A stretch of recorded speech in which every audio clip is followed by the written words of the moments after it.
دیور کو سسرال والے جب بھی شادی کا کہتا بھابھی جیسی لڑکی سے شادی کروں گا۔ شرم کے مارے میں چپ کر جاتی۔ ایک روز کہنے لگا بھابھی آپ جیسی لڑکی مل گئی ہے، بس آپ جلدی سے تیار ہو جائیں۔ میں بھی بن سور کر تیار ہو گئی، مگر اس رات اس نے میرے ہوش اڑا دیے۔ جب میرا نام شکیلا پراچا ہے اور میری شادی کو 1 سال ہو چکا تھا، مجھے میرے شوہر نے ایک شادی میں دیکھا تھا اور وہ مجھے دیکھتے ہی اتنا دیوانہ ہو گیا کہ اس نے فوراً ہی میرا ہاتھ مانگ لیا۔ میں اپنے والدین کی اکلوتی اولاد تھی، اس لیے وہ میرے لیے بہت اچھا پارٹنر تلاش کرنا چاہتے تھے۔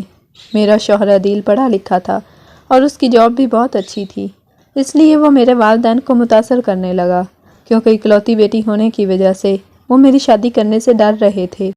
مگر عدیل نے بھی ہمارا گھر دیکھ لیا اور جب تک میرے والدین نے اس رشتے کے لیے ہاں نہیں کہی، وہ اپنے فیصلے پر ڈٹا رہا۔ میرے شوہر عدیل کو مجھ سے محبت شادی سے پہلے ہوئی، مگر مجھے شادی کے بعد اس سے محبت ہونے لگی، کیونکہ وہ بہت اچھا انسان تھا، بلکہ اس کی ساری فیملی بہت اچھی تھی۔ میرے سسرال والے بھی مجھ سے بہت محبت کرتے تھے، بلکہ میرا ایک ہی دیور تھا جو میری خوبصورتی کا اتنا دیوانہ تھا کہ وہ اکثر مذاق میں مجھ سے کہتا کہ میں بھابھی جیسی لڑکی سے ہی شادی کروں گا۔ جب میری نئی شادی ہوئی تب میں یہ بات سن کر شرما جاتی تھی اور مجھے لگا تھا کہ میرا دیور ایسے ہی مجھ سے مذاق کرتا تھا، مگر وہ تو بالکل اپنے بھائی پر گیا تھا، کیونکہ میرے سسرال والے جب بھی اس سے کہتے کہ جلد تمہاری تعلیم مکمل ہو جائے گی اور تم ڈاکٹر بن جاؤ گے تو ہم تمہارے لیے کوئی اچھی سی لڑکی تلاش کریں گے، لیکن میرا دیور ہر بار یہ بات سن کر سنجیدہ ہو جاتا اور کہتا تھا کہ اگر تم لوگ بھابھی جیسی لڑکی تلاش کر لو گے تو میں بھی فوراً شادی کر لوں گا۔ لیکن آہستہ آہستہ مجھے احساس ہونے لگا کہ میرا دیور تو اس معاملے میں بہت سنجیدہ ہوتا جا رہا تھا، اس لیے میرا دیور جب بھی یہ بات کہتا کہ مجھے بھابھی جیسی لڑکی سے شادی کرنی ہے تو یہ سن کر میں ہنس دیتی اور اسے کہتی کہ میری تو کوئی بہن بھی نہیں ہے جس سے شادی کرا کے تمہاری یہ خواہش پوری کر دوں۔ یہ سن کر وہ اکثر مذاق میں کہتا تھا کہ اپنے والدین سے پوچھ لیں، کیونکہ ہو سکتا ہے کہ آپ کی کوئی بہن ہو مگر انہوں نے چھپا رکھی ہو۔ یہ سن کر میں اپنے دیور کے پاگل پن پر بہت ہنستی تھی اور میں اکثر اپنے شوہر سے پوچھتی تھی کیا میں بہت خوبصورت ہوں، تو وہ ہنس دیتا تھا اور کہتا کہ تم سچ میں بہت خوبصورت ہو، اگر تمہاری بہن ہوتی تو میں اپنے بھائی عثمان کے لیے لے آتا۔ یہ سن کر تو میں بھی اداس ہو جاتی، کیونکہ بچپن سے مجھے ایک بہن یا بھائی کی کمی محسوس ہوتی تھی، اور اگر واقعی میری ایک بہن ہوتی تو میں اسے اپنے سسرال ہی لے آتی تاکہ وہ میری آنکھوں کے سامنے رہے، مگر یہی حقیقت تھی کہ میری کوئی بہن نہیں تھی، اور یہ بات میں اپنے دیور کو بھی کئی بار بتا چکی تھی، مگر میرا دیور اسی ضد پر اڑا ہوا تھا کہ بھابھی جیسی لڑکی سے شادی کروں گا۔ اسی دوران میرے دیور کی تعلیم مکمل ہو گئی تو میری ساس اپنے بیٹے کے لیے لڑکیاں تلاش کرنے لگی۔ کسی بھی شادی میں جو بھی لڑکی میری ساس کو اچھی لگتی تھی وہ گھر آ کر میرے دیور کو بتاتی تھی، مگر وہ خاموش ہی رہتا تھا۔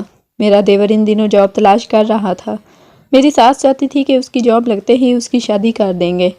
میری ساس کو لگتا تھا کہ اب وہ کافی سمجھدار ہو چکا ہے، اس لیے ضد نہیں کرے گا اور کسی بھی لڑکی سے شادی کر لے گا، مگر جب جاب ملتے ہی میری ساس نے میرے دیور سے شادی کے بارے میں پوچھا تو وہ کہنے لگا امی میں نے آپ کو بتایا تھا کہ میں بھابھی جیسی لڑکی سے شادی کروں گا، مگر آپ لوگوں نے میری ایسی کوئی لڑکی تلاش نہیں کی، اس لیے اب آپ لوگ بے فکر ہو جائیں، کیونکہ اب میں اپنے لیے ایک ایسی لڑکی خود ہی تلاش کروں گا اور جلدی شادی بھی کر لوں گا۔ یہ سن کر میری ساس سچ میں بہت پریشان ہو گئی، کیونکہ ابھی تک میرا دیور اپنی اس خواہش کو دل میں لیے بیٹھا تھا۔ میری ساس نے یہ بات ہمیں بتائی تو ہم پریشان ہو گئے، کیونکہ وہ میری جیسی لڑکی کہاں سے تلاش کرے گا، اور اگر اسے میری جیسی لڑکی نہیں ملی تو وہ کیا ساری عمر کنوارا رہے گا۔ یہ بات سوچ کر میں گھبرا گئی، کیونکہ ان سب میں مجھے اپنا قصور لگ رہا تھا۔ خیر انہی دنوں میرے دیور کو سوات بلا لیا گیا، کیونکہ وہاں ایک بیماری پھیلی ہوئی تھی۔ ہم نے بھی اسے جانے دیا تاکہ اس کا دماغ فریش ہو جائے، اور وہ 1 مہینے تک رہا، مگر پھر ایک دن میرا دیور سوات سے واپس گھر آیا تو ہم سب سے کہا کہ میں نے بھابھی جیسی لڑکی تلاش کر لی ہے، آپ لوگ میرے ساتھ چل کر رشتہ پکا کر دیں۔ یہ سن کر ہم سب ہکا بکا رہ گئے، یہ کیسے ممکن تھا؟ کوئی لڑکی ہو بہو میرے جیسی کیسی ہو سکتی ہے؟ اس وقت میرے شوہر نے کہا کہ ہو سکتا ہے اسے سوات میں کوئی پیاری سی لڑکی پسند آ گئی ہو اور اب وہ اس سے شادی کرنا چاہتا ہو، اس لیے آپ لوگ دیر نہ کریں اور اس کے گھر جا کر رشتہ پکا کر لیں۔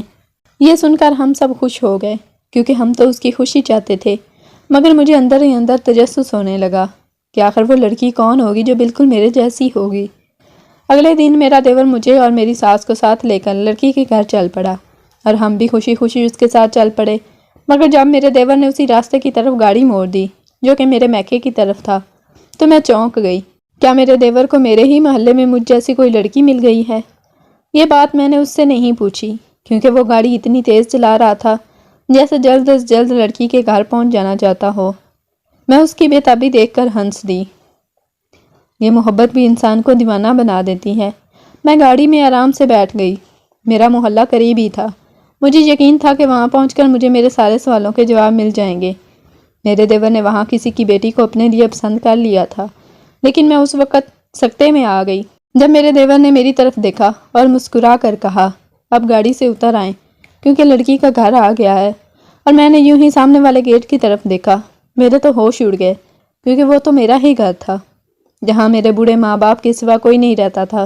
یہ دیکھ کر میری ساس بھی میری طرح حیران ہو گئی اور اپنے بیٹے کے بازو سے پکڑ کر کہا، ہوش کر بیٹا، یہ تو تمہارے بھائی کا سسرال ہے اور یہاں اس کے ساس سسر کے علاوہ کوئی نہیں رہتا۔ حیرت کے مارے مجھ سے تو کچھ بولا نہیں گیا، مگر میری ساس نے ہمت کر کے یہ بات پوچھ ہی لی، تمہیں کوئی غلط فہمی تو نہیں ہوئی؟ ماں کے پوچھنے پر میرا دیور ہنس دیا۔ مجھے ایسے لگا جیسے میرا دیور پاگل ہو چکا تھا کیونکہ وہ ہمیں ایسے گھر لے آیا تھا جہاں کوئی لڑکی نہیں رہتی تھی۔ امی میں بالکل ٹھیک ہوں اور آپ کو بالکل صحیح جگہ پر لے کر آیا ہوں۔ اب جلدی سے اندر چلیں کیونکہ آپ کے ہونے والی بہو آپ کا انتظار کر رہی ہے۔ یہ سن کر ہم دونوں ساس بہو دھڑکتے دل کے ساتھ گھر کے اندر داخل ہو گئیں۔ سامنے ہی ڈرائنگ روم میں امی صوفے پر بیٹھی چائے پی رہی تھیں۔ امی نے مجھے دیکھا تو حیرانی سے کہا، ارے بیٹا، آج تم اچانک سے کیسے آ گئی؟ امی کی بات سن کر میں اپنی ساس کی طرف دیکھا جو کہ یہ سن کر گھبرا گئی۔ ہمارے دل دھک دھک کرنے لگے کیونکہ مجھے لگ رہا تھا کہ میرا دیور آج ہم دونوں کو شرمندہ کرا کے نہیں رہے گا۔ اس سے پہلے کہ میں کوئی جواب دیتی، ابو اندر کمرے سے نکل آئے اور امی سے کہا، ارے بھائی، عثمان نے مجھے کال کر بتایا تھا ہم لوگ آ رہے ہیں، لیکن میں تمہیں بتانا بھول گیا۔ یہ کہہ کر ابو نے ہمیں بیٹھنے کا اشارہ کیا اور ہم سکون کی سانس لیتے ہوئے بیٹھ گئے، ورنہ تو آج مجھے لگ رہا تھا کہ میرا دیور مجھے اپنے ہی والدین سے پٹوا کر رہے گا۔ ابو ہم سے باتیں کرنے لگے جبکہ میرے دیور کی نظریں اس کمرے کی طرف لگی ہوئی تھیں جو شادی سے پہلے میرا ہوا کرتا تھا، بلکہ اب بھی جب بھی کبھی میں میکے میں آتی تھی میں یہیں اس کمرے میں سوتی تھی۔ پتہ نہیں اب اس کمرے میں ایسا کیا خاص چھپا ہوا تھا کہ جب سے میرا دیور آیا تھا اسی کمرے کی طرف دیکھ رہا تھا۔ میں امی سے باتیں کر رہی تھی مگر میری نظریں دیور پر لگی ہوئی تھیں۔ اسی وقت میری امی اٹھ کھڑی ہوئی اور کہنے لگی، میں تمہارے لیے چائے بنا کر لاتی ہوں۔ یہ سن کر میرا دیور کہنے لگا، آنٹی آپ زحمت نہ کریں بلکہ اسے چائے بنانے کو کہہ دیں۔ یہ سن کر امی مسکرانے لگی جبکہ میں حیران پریشان ان دونوں کو دیکھنے لگی جو ایک دوسرے کو دیکھ کر مسکرا رہے تھے۔ امی یہ کس کی بات کر رہا ہے؟ میں نے امی سے پوچھا تو مسکرانے لگی اور کسی کو آواز دی، جبکہ میں اس وقت ششد رہ گئی جب اندر سے میرے جیسی ہی ایک لڑکی کمرے سے باہر نکلی اور میرے سامنے آ کھڑی ہوئی۔ میں اسے حیران اور پریشان دیکھ رہی تھی کیونکہ وہ بالکل میرے جیسی ہی تھی، ایسے لگتا تھا جیسے وہ میری جڑواں بہن ہو۔ امی یہ کون ہے؟ میں نے امی سے پوچھا تو وہ لڑکی آگے بڑھی اور میرے گلے لگ گئی، میں تمہاری بہن ہی ہوں۔ یہ سن کر میں ہکا بکا رہ گئی، یہ کیسے ممکن تھا؟ میں نے اپنے والدین کی طرف دیکھا، یہ سب تمہارے دیور کی وجہ سے ممکن ہوا، ورنہ ہم تو بالکل مایوس ہو چکے تھے۔ اپنے ابو کی یہ بات سن کر میں سکتے میں آ گئی۔ عثمان تم ہی بتاؤ کہ آخر یہ کیا چکر ہے؟ میری بات سن کر میرا دیور کہنے لگا، میری کہانی بعد میں شروع ہوگی، پہلے آپ اپنے والدین کی کہانی سن لیں جنہوں نے آپ سے یہ بات چھپا لی تھی کہ آپ کی کوئی بہن بھی تھی۔ یہ سن کر میں نے اپنے والدین کی طرف دیکھا، آپ لوگوں نے یہ بات مجھ سے کیوں چھپا لی تھی؟ یہ سن کر میری امی رونے لگی جبکہ ابو کہنے لگا، بیٹا دراصل تم اس وقت بہت چھوٹی تھی اور میں کام کے سلسلے میں سوات گیا ہوا تھا، تم سب بھی میرے ساتھ تھے اور میں صبح سویرے کام پر چلا جاتا تھا جبکہ تمہاری ماں تم دونوں کو ساتھ لے کر گھومنے نکل جاتی تھی کیونکہ تمہاری ماں گھومنے پھرنے کی بہت شوقین تھی۔ تم دونوں چونکہ جڑواں تھیں اور شکل بھی ایک جیسی تھی اس لیے تمہاری امی تم دونوں کو نہیں سنبھال سکتی تھی، اس لیے تمہاری جڑواں بہن عائشہ اس سے کھو گئی۔ اس نے خود ہی اسے سارا دن تلاش کیا اور جب عائشہ نہیں ملی تو تمہاری امی نے مجھے کال کی اور ساری بات بتا دی، مگر تب تک بہت دیر ہو چکی تھی کیونکہ عائشہ کہیں سے کہیں پہنچ چکی تھی۔ یہ کہہ کر ابو خاموش ہو گئے۔ میری امی کہنے لگی، دراصل میں اس وقت بہت گھبرا گئی تھی، لیکن اگر میں فوراً تمہارے ابو کو کال کر دیتی تو عائشہ آج ہمیں اتنے برس بعد نہ ملتی۔ یہ کہہ کر امی رونے لگی اور میری ساس انہیں چپ کرانے لگی۔ یہ سب ہماری قسمت میں لکھا ہوا تھا۔ میری بہن عائشہ نے یہ بات کہی تو میرا دیور مسکرانے لگا۔ ہاں تم بھی میری قسمت میں لکھی ہوئی تھی اور تم نے واپس آ کر میری بیوی بننا تھا۔ یہ سن کر عائشہ شرمانے لگی، جبکہ میں نے اپنے دیور کی طرف دیکھا۔ یہ بتاؤ ہیرو کہ تم میری بہن کو کہاں سے ڈھونڈ کر لائے ہو؟ یہ سن کر میرا دیور کہنے لگا، ابھی میری کہانی کا وقت نہیں آیا، اب آپ اپنی بہن عائشہ سے پوچھیں کہ اپنے والدین سے بچھڑنے کے بعد یہ کہاں چلی گئی تھیں۔ یہ سن کر میری بہن عائشہ اپنی کہانی سنانے لگی۔